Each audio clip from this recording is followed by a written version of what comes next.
Good morning, Captains. I'm Matt Hall. And I'm Jay Hall. Today is Friday, October 9th, and we're coming to you from Studio 503. As many of you know, this year student council has moved to a new voting process. In the past, teachers had a paper, the ballot, and students who were running for homecoming court. Students would get each one piece of paper and check off who they wanted to vote for this year. The school moved to an electronic voting process where students log onto the website, click preload a candidate they wanted to vote for, and click submit. So, how does one actually get on the ballot? During lunches earlier this month, students had the opportunity to vote for who they wanted to see on the homecoming ballot. The people with the most votes got on the ballot. One student wanted to be on the homecoming ballot, but by the time he campaigned for himself, the lunch voting had ended. With more on this, let's go to Aaron Miller-Tan. Several students wanted to see Mason Esmendi on the ballot. Mason feels like he has gained a lot of popularity in the past 4 years and it would make him a good candidate. For the past 4 years in high school, I gained a lot of following. People acknowledge my talent, and they always love those videos I played in Miss Bano's classroom. Not to mention the bit trip videos that I showed to Miss Bano's classroom. They're really fun to show and play. Many kids believe accommodations should be made for Mason. Some students hung up these posters in support of Mason, however they were never approved, so they were taken down. Other students choose to tweet to try to gain support. Ever since I met Mason freshman year, I thought he was a really cool, fun-loving person. It's really neat to be around. And he said he would really love to be on homecoming court, and so I thought he really deserved it, like more than anyone else. While some said they were going to boycott the vote if Mason did not get on the ballot. Mason Esmendi is not on the ballot and he deserves to be, and it wouldn't have been very hard just to add him on there, and I don't see it as fair, and he's my favorite person ever, and I would rather see him on there than anybody. Even teachers voiced their opinion on the matter. You know, I understand that there's a process for students to get elected to the homecoming court. I get process. Beyond that, though, I think there's a greater good that can be done here, and I think that an exception can also be made, and I think Mason being part of homecoming court would be a great thing. I really do. In the end, school officials said they were following the protocol of the voting process and Mason could not be on the ballot. If you would like to share thoughts on this, please tweet us at WaterfordGIF or use the hashtag MasonReactions.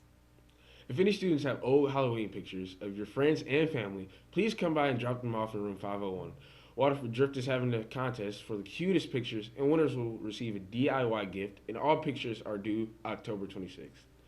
All photographs submitted must include first and last name, grade, and year photo was taken. Homecoming voting is taking place right now until 11:59 tonight. To vote, visit www.wsdmi.org/vote. You need your student ID number, your full first and last name, and your birthday. Please see Mr. Burlingame in room 105 with questions. Stay tuned for sports when we return after this commercial. I am just hopeful that my signal is getting out at this hour. I'm coming to you live from the Erebus Haunted House downtown Pontiac, the world's largest according to Guinness. And I've been trapped for what seems like hours here on this amazing 4-floor maze. The feeling in here is intense.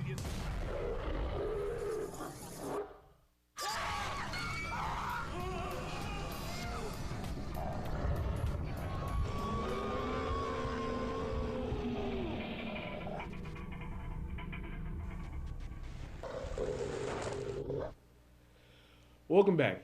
Every year, Kettering holds an annual homecoming powder puff game where the junior girls go head to head against the senior girls in an intense game of flag football. Here's a sneak peek of what we have in store for you this year.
Make sure you support the junior and senior girls next Wednesday here at Kettering. For more with sports, let's turn it over to Landon.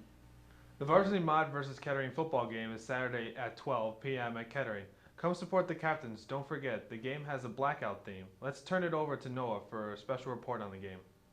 What's up, guys? I'm here to tell you everything you need to know for the Kettering Mott football game this Saturday at 12.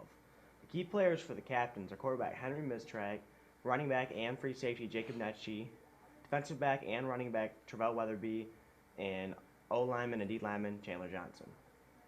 For the Mott Corsairs, their big play guy is wide receiver Des Fitzpatrick.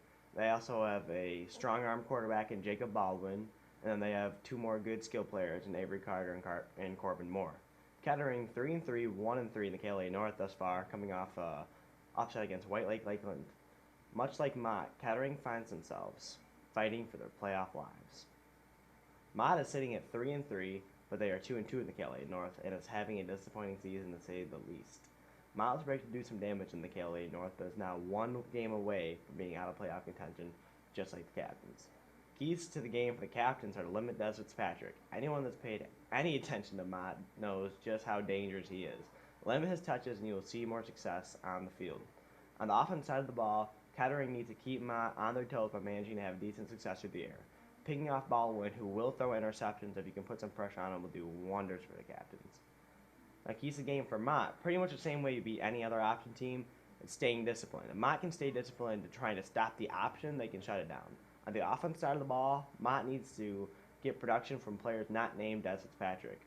They need people like Avery Carter, Corbin Moore, Zach Law to make plays. Also, if Jacob Baldwin can keep the ball in his own team's hands, Mott could put up a lot of points. The head coach for the captains, it's first-year guy Sean Warner. The head coach for the Corsairs is Chris Farr. Be there Saturday. In addition to the big game tomorrow, the boys and girls cross-country teams will be competing in the Oakland County meet at Queenston Metro Park beginning at 9 a.m. Senior Powder Puff players, you have one more practice on Tuesday, October 13th. This will take place at Pierce, followed by a pizza party. Finally, last night, the freshman team started off the rivalry game between Kettering and Mott. The teams ended up at a tie with a score of 36-all. The freshman record is now 6-0-1. That's all for sports. Now back to you guys in the news desk. All of us walk the same halls of Kettering, and a lot of us don't even know each other's name. So let's tune in for this week's Captain of Kettering. I'm Brianna Seiferlein, and I'm a sophomore here at Waterford Kettering. I play varsity soccer. It's probably ceramics because I like to make stuff out of clay. My favorite movie is probably The Maze Runner because I like the book and it was really good. My favorite activity here is Spirit Week for homecoming and the actual homecoming dance. If I was stranded on an island, I would probably bring food because I don't want to starve. My favorite high school memory was actually today because I just got my braces off. If you know someone who you think Kettering should know, stop by room 503 and submit a request. Next week marks the beginning of Spirit Week. Please see the big poster in the T for all the dress-up days. Well, that's all we have for you today, Captains. Once again, I'm Dre Hall. And I'm Matt Hall. Have a great weekend, Captains. And thank you to our sponsors. Brought to you by the Kenny Company. Established in 1993, the Kenny Company is a road testing service located across from the Roladium Skating Rink on Pontiac Lake Road in Waterford. Drivers from all driving schools are welcome. They are open 7 days a week, offer online scheduling, and have an indoor waiting area. Make sure to schedule your test today.